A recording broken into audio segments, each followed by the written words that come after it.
Hey, this is Esoteric the Red, and I wanted to draw comparisons to the synthetic nature of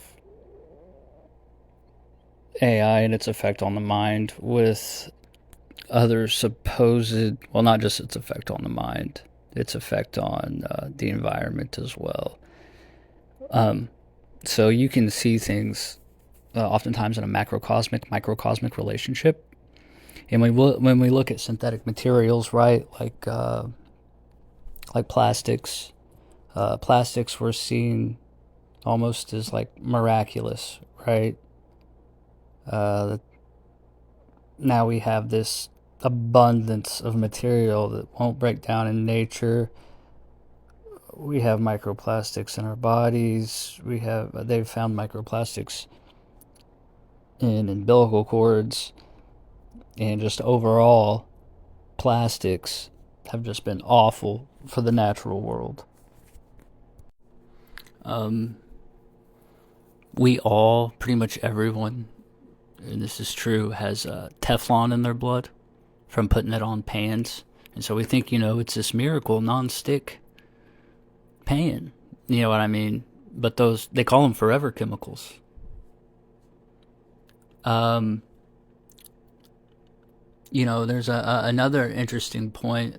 This is found in nature. Prions disease, mad cow disease.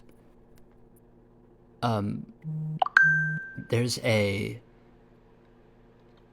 protein that is neither alive nor dead, and it attracts healthy proteins to it, and it inverts them, causes them to misfold, and it just goes and goes and goes and causes every protein that comes into contact with these misfolded proteins to become misfolded themselves. And by the time uh, you look at the brain looks like Swiss cheese.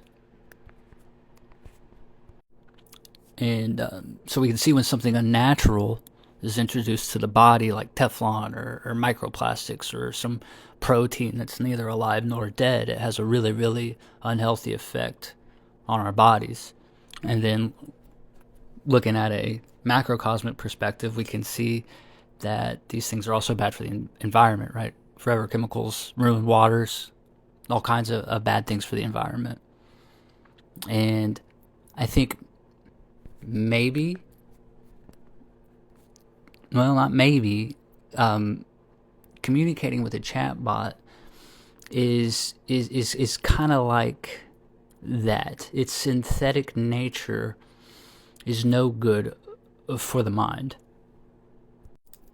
And actually, just like a prion, it will attract you to it. Like, right, it'll ask you a question at the end of every prompt, and in a way, it's like prompting you to prompt it. It's like it's attracting you to it. There are some people that they enjoy its mirroring aspect so much. Well, you see, some people are looking in a relationship wise, they're looking for like their perfect mirror, and when they think they've found it, it'll kickstart this like twin flame process and draw you nearer together, and it's supposed to like help your hearts connect a bit.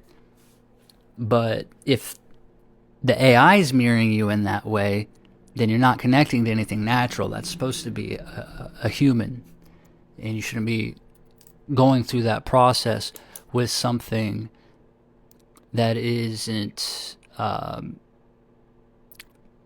It's just not natural at all. It won't be good for your mind.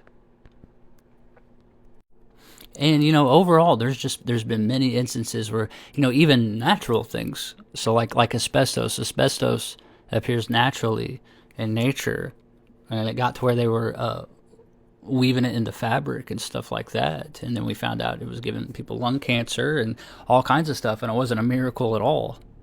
You know, and